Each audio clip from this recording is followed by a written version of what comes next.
Hi, welcome to me313, Mechanical Engineering Thermodynamics. This is a review of Chapter 3, which is Properties. So here are the learning outcomes in this video. First, I'm going to take a minute and define the state postulate, remind you what that is. We're going to review PV and TV phase diagrams.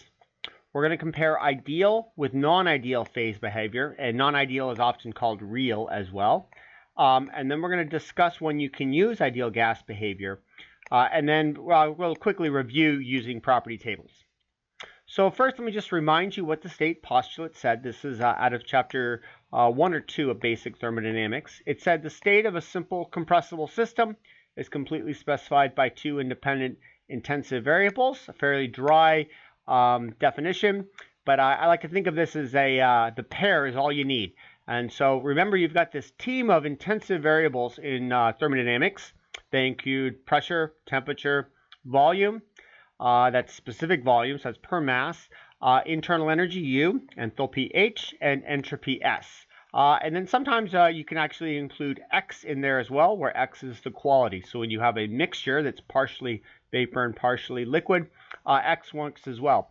You only need 2 of those team members, though, every time. So anytime you have 2 of those, you can have everything, and we're going to be using that concept a whole lot in this class. So it's important to remember you only need 2 of those.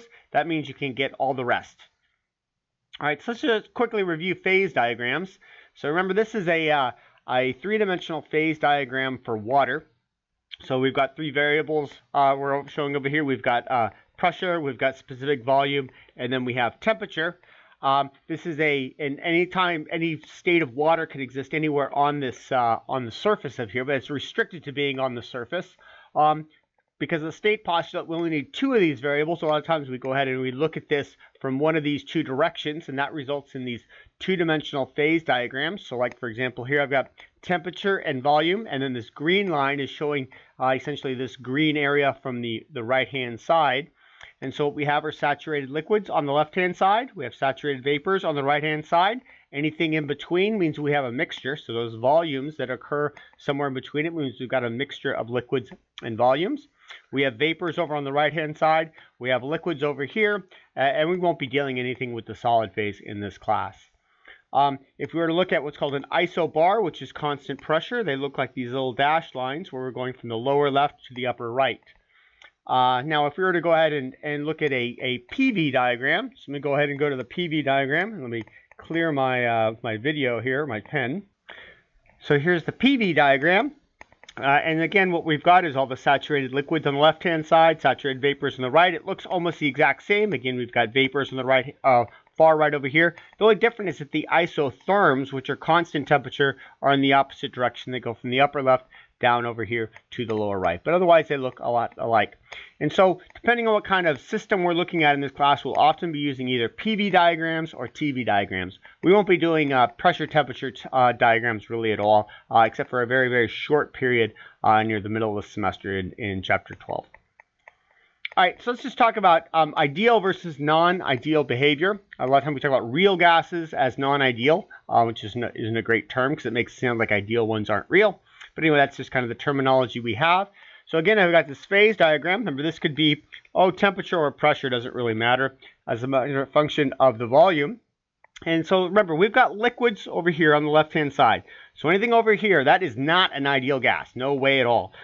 Even if you have a saturated vapor, it's really not much of an ideal gas at all. So anything from the left-hand side over here, anytime it's in this area, you don't want to use it. What you want are going to be low pressures and high temperatures, which is going to be over here on the right-hand side, far right. Now, a common question is, well, how do I know that ahead of time? Well, you really have to know where the phase diagram is. And so one of the things we often do is we can compute what the compressibility is. Remember, the compressibility is defined as the ratio of PV over RT. Closer to Z is to 1, closer it is to ideal. But that requires a couple steps. There's sort of some rules of thumb here, which I can kind of give you now in this class, in that anytime you've got water, so if your system deals with water or refrigerant, and the only refrigerants we'll probably be looking at in much detail will be R134A, those right over there are not ideal. Everything else is ideal. So it's kind of simple. All you need to know is what material you're using and then you can go ahead and determine what ahead of time without having to go through and computing what necessarily the compressibility is. Now, if you're calculating properties, there's kind of two ways. You need to know whether it's ideal or not ideal. And so if it's ideal, it's pretty straightforward. You use the ideal gas law where we have PV and T. So again, any two of those, remember the state postulate, any two of those three variables, and you can calculate the third from it. So that's going to be three of your team members. Here's another team member, which was internal energy. All you need to do, actually all you need is the temperature for this one, multiply it by C sub V, which is the heat capacity at constant volume, and you got the value of U. H looks a lot similar. We're just using C sub P. So there's got 5 of my team members. My 6th team member was entropy. We'll cover that when we go through the chapter 7 video. So there's what you need for ideal. Now, if you've got a real gas, a non-ideal gas, you're going to want to go ahead and always use the tables for finding those values. You don't want to be using any of these equations right over here. So remember, I kind of gave you the hints on this. Anytime your material is water or your material is R134A, which is the refrigerant, you'll want to go ahead and use tables. If it's not any of those two, you can go ahead and use those equations right there. All right, so let's kind of review what we talked about in this video. One of the things to remember, all you need are 2 intensive properties, and once you got those 2, you can determine all the rest. And we'll be looking at how we can do that very quickly using software later on. Anytime you're in ideal gas land, think of it as kind of Kansas. It's sort of that boring sloped area to the far right-hand side. That's when the ideal gas is. And so here's my rule of thumb. Water and refrigerants, those are real or non-ideal. Anything else is going to be ideal, and often what we'll be looking a lot is air when we're looking at power cycles. If you're looking at H and U for ideal gases, you actually only need the temperature, so you actually need one less than the state postulate. And let me just kind of cross a little bit of advice here. If you find out that you don't like interpolating values off of tables, you're probably going to want to use software. We'll be utilizing that a lot. That software is called EES, and I'll be introducing that later in this semester. So, all right. Well, that's it for a very brief, quick review of Chapter 3.